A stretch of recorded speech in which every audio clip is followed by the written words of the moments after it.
All right, we're back with another episode of Transparency Talks. And this one, as most of them, I'm very excited about. We're going to talk about training. So today we've got Mr. Gabel here with us, the newest acting, what is the official title? Senior Deputy Assistant Director over Training in HRMD. We need to make that a little longer. It is long. Yeah. It is long. Well, listen, thank you for being here. Thank you for being willing to come and be on video. As we get started, first, tell me a little bit about you. When you started with the agency, what that looked like to get you to where you're at now. But sure. I did my doctoral studies at the University of Wisconsin-Madison, and I spent 3 years in a state forensic psychiatric hospital, and it was time for internship. And I had a mentor that told me you absolutely have to do an internship at the Bureau of Prisons. I didn't know anything about the Bureau of Prisons, but I agreed. And when I started interviewing for those positions, I was blown away by the quality of training that was offered. And I was lucky to match with the Bureau of Prisons at the United States Medical Center for Federal Prisoners in Springfield, Missouri. It's a fantastic training year. I ended up staying on with the agency as a postdoctoral fellow at the medical center in Rochester.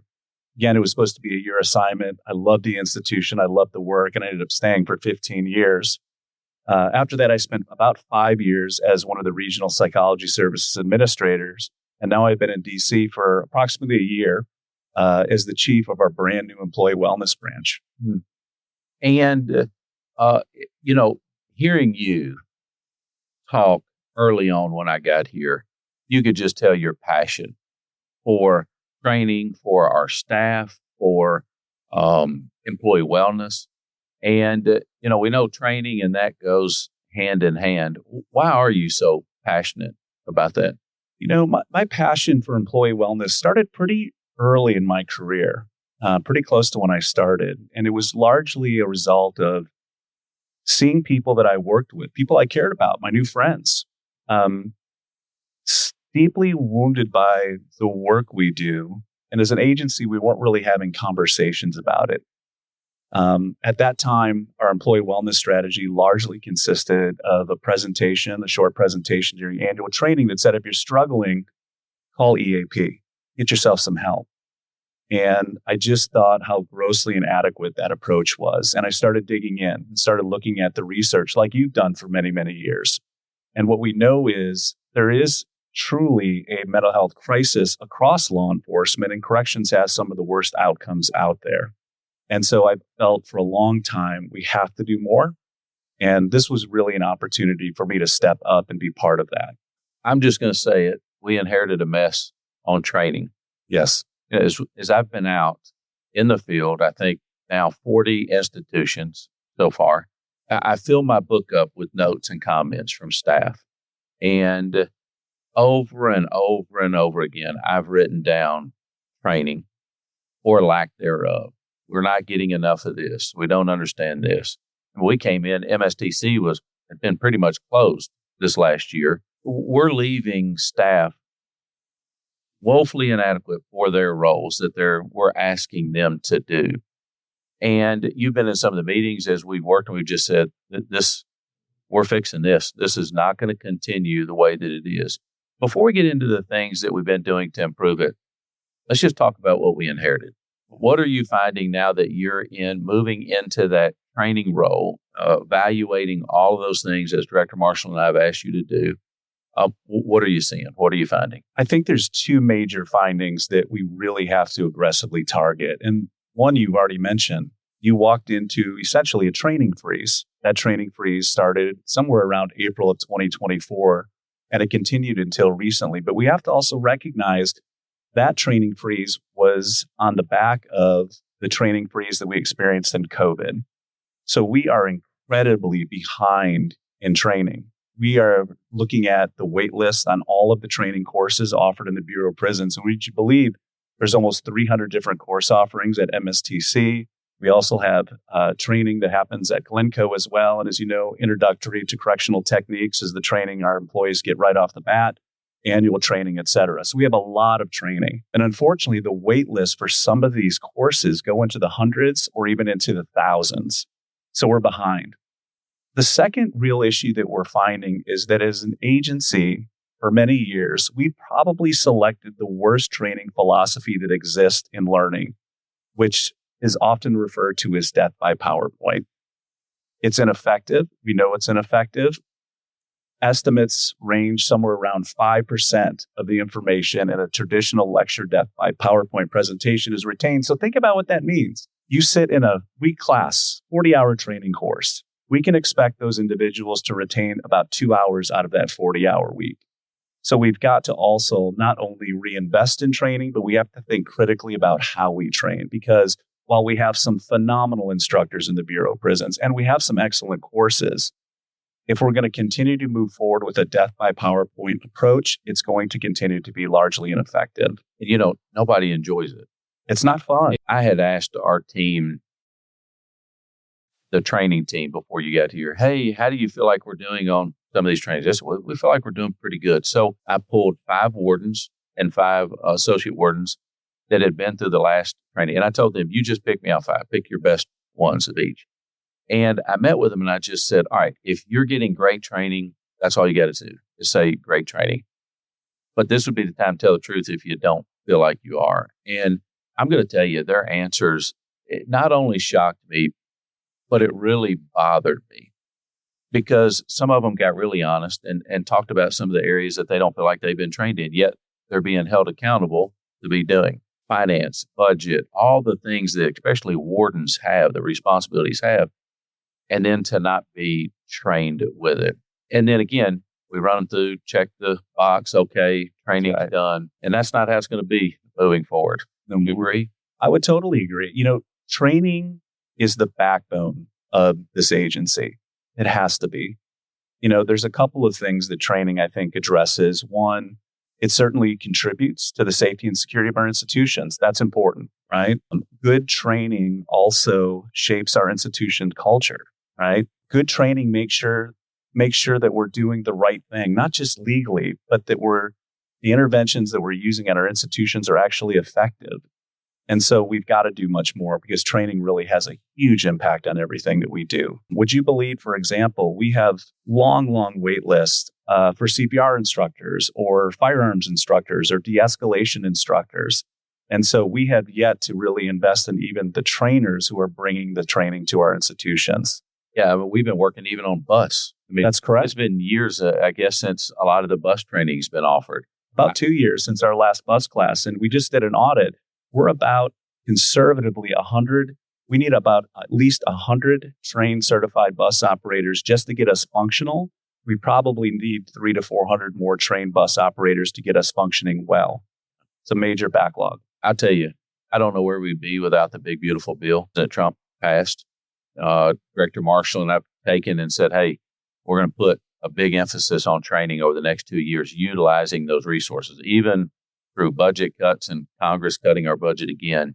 Thanks to that money, we're going to be able to do that. MSTC is rolling. That's right. We've got trainings happening. We've got those things.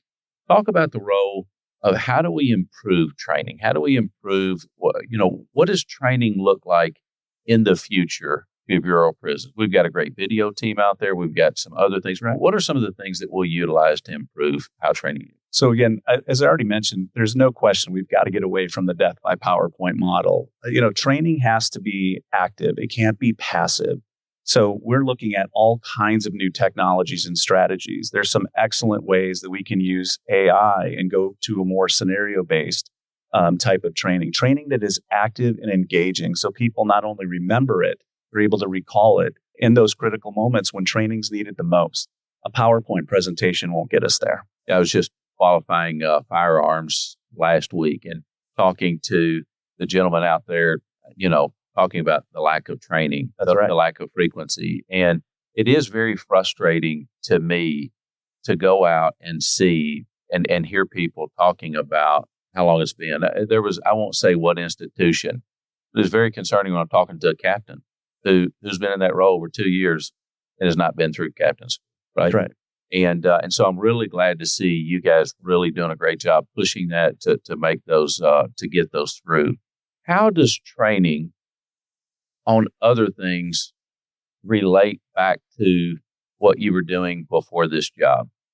because several have asked me and they've talked about it. And I said, hey, wellness and training, these are not two separate things. These are things together. How do you see those correlate? Yeah, that's correct.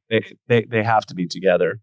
I think in order to really understand the issue, we really have to take a close look at the types of outcomes that we see for people that have chosen corrections as a profession. As I mentioned earlier, the outcome data is not great. In corrections, we see people with adverse health effects from the position within 2 to 5 years. That's almost 2 decades before other professions. When we look at other outcomes like the rates of PTSD and major depression, alcoholism, divorce, and the list goes on and on. Training and wellness have to go hand in hand from day one of somebody's employment with the Bureau of Prisons. When we look at suicide, for example, we see astronomically high rates of suicide in the Bureau of Prisons. In fact, the agency started collecting numbers of employee deaths by suicide in 1987. And between 1987 and 1996, the agency had 30 employee deaths by suicide, which is way too many. But from 1997 until today, we've had 190 of our employees die by suicide. It's heartbreaking, and we can do more. We have to do more. And one of the things that strikes me about that number, if you go back to 1997, we've unfortunately had 4 of our employees killed by an inmate. And we spent a lot of time training for that threat. And that threat is real. We have to train. There's no question about it. But how often historically we train for the biggest threat to our safety, which is ourselves, when we don't take care of ourselves. You're almost 50 times more likely to die by suicide than to be killed by an inmate. And so talking about it at annual training for 10 or 15 minutes is just grossly inadequate. So our plan is to start investing in our employees from day one, building a resilient workforce that can do the types of work that we do. Because I think you would agree, I don't know that there's a harder profession than corrections. It can certainly be incredibly rewarding. I love what we do, and I'm so happy that I chose this profession. But it's tough. And I tell people when I talk about these issues, I know about burnout. It's not only just professional for me, personal. I've been there, and it's hard to crawl out of. So we've got to give our employees the skills so they can bounce back from adversity. Because as you know, adversity is part of corrections. It will always be there. Yeah, I think it's a job that, it's few understand. Very few understand. You understand. Quick to throw, different criticisms at, but it is a tough job, and it's a very insulated environment. Right? That's right. Where only those inside of that environment understand. We just had the pleasure of working together on a kind of first ever wardens training. That's right. That we did for a couple of days. Different than the past and the typical training we're doing, which we're going to continue to do. I just thought you did an excellent job of how you led that. Seeing these wardens, for the first time ever interviewed, now 15 in this group, along with some of our regional directors, and they were ready. I mean, they're ready. I'm very excited about them hitting their institution. Talk through that training and your mindset behind that, and what do you feel like was accomplished? Absolutely. It was a fantastic 2-day training, and it was really focused on the importance of servant leadership. And servant leadership isn't just a nice thing to talk about. It is essential and critical in corrections. Servant leadership brings, it's strategic, it stabilizes the workforce, and it has direct implications on the agency culture. And so by investing in our leaders, I think that we can expect a number of different great outcomes, whether it is recruitment or retention or changing the culture of an institution. Servant leaders who invest in their employees, that don't necessarily lead from a title, but believe that we work together. I don't work above you. People that lead with humility and ethics and compassion, people that listen. Those are the people that have a direct impact on our staff, and we need more of it. And it was great to see our new leaders and some of our seasoned leaders really engage in a wide variety of activities and training that was focused on who they are as leaders and who they want to be as leaders when they go back to their institutions. I think it was life-changing for a few people. And I would say I just enjoyed the candid conversation. Yes. Right? Everybody kind of just getting real. I don't think that happens enough inside of corrections. There were some real raw, honest conversations. It was. So, Jason, we get called out many times to the front lines. We've seen all the chaos in the news. We've seen that. Our people are sought after. I made a joke not too long ago. They were asking for more on the front lines to help with to protect some of the federal buildings and some of those things. And I said, hey, getting cussed at, getting stuff thrown at you, getting spit at, well, that's Monday for the staff that work inside of the BOP. That's right. And I'll tell you, our staff have made us very proud as they went out and represented us out in the field. But we know that inside of this job, they deal with what other agencies right now are dealing with. We deal with that every single day. And I know that we've had some de-escalation training that is done. It's something that's very important to us. I think it could be a lot better. I think you would agree. Now, to the outside world, they're like, man, you guys are great. That's right. But again, since our staff have to deal with it every single day, talk about what your plans are with de-escalation, where we're at and where we're going. Absolutely. First and foremost, I have many friends that in the agency that are often called on to do that difficult work. And I think they really shine when they need to handle those difficult situations because of their ability to use their words and to de-escalate situations. As you said, it's something we do every day. The Bureau of Prisons has had training focused on communication for decades, but it was the First Step Act of 2018 that required us to up the amount of de-escalation training that we do. And as a result of that, we now have an 8-hour de-escalation course that is offered to all of our brand new employees. And we continue to refresh on de-escalation annually for all of our employees. Right now, we're actually in the process of taking a look at that curriculum, and we're going to make substantial investments in it. Again, we're moving away from some of the more PowerPoint-based, lecture-based components of that, and we're going to make it much more interactive. We're going to really invest in scenario-based training to put people through the types of things that they can anticipate, even prior to them ever working inside of an institution. So we're really excited. And we hope to really be leading corrections when it comes to how we de-escalate and how we train people to de-escalate. It's a critical skill, as I know you would agree, for anybody that works in our institutions. I just want to say to you how excited I am about you taking this role in training. We know that a lot of different division leaders have inherited a mess, years of underfunded, challenges and those things. And it's hard. You got to get the right leaders in the right places in training, just as you do in other places. But I just want to thank you. Thank you for stepping up into that role. Thank you for willing to come on to this. And just, the Facebook warriors will come at you as soon as we release it. Plenty of people come, just look at the comments. Are you ready for those? Yeah, I am. And I do keep an eye on the comments, particularly on comments from folks internal. And there's some positivity, but there is a lot of negativity. But I try to reframe it. What I hear is somebody who is angry, who is burned out and disappointed. And what we know is when people are burned out, when they're exhausted, what we tend to see is a lot of cynicism and negativity towards the agency. I feel for those people, and I think that we have to think about how do we get them back? How do we bring them back? How do we get them to recommit themselves to the enormous responsibility that comes with being employed by the Bureau of Prisons? Yeah, somebody asked me, they said, how do you feel when you see those responses? And I say, I feel really bad. Yeah. Because most of them don't work for the agency anymore. I feel really bad that this career has had that kind of toll on their life because that's what they're living with every day. That's right. As you look at the negative comments, you sit there and think, that's them every day, commenting. This is what they have. And of course, I just say, comment away. We're going to keep working on changing things and fire away. This is a very dangerous profession if you don't take care of yourself. You have to. You absolutely have to. And it will bleed into every aspect of your life. But the good news is we can develop a resilient workforce that can do the hard things. We have lots and lots of those employees out there that do it each and every day. And honestly, those people are my heroes. And that's why I'm trying to step up and make a difference. Well, thanks to President Trump's big, beautiful bill, finally, we're going to be able to make some investment over the next couple of years into training the way that it should be. And I'm just excited that you have the passion and care that you do for the staff. I believe that if we're going to ask somebody to do a job, we should equip them and train them to do it, period. And I believe you're the person to be able to help make that happen. So thank you for coming on today. I really appreciate it. And I'm excited to see what you come up with and how you revamp that training. I appreciate it. Thank you, Deputy Director. Appreciate it.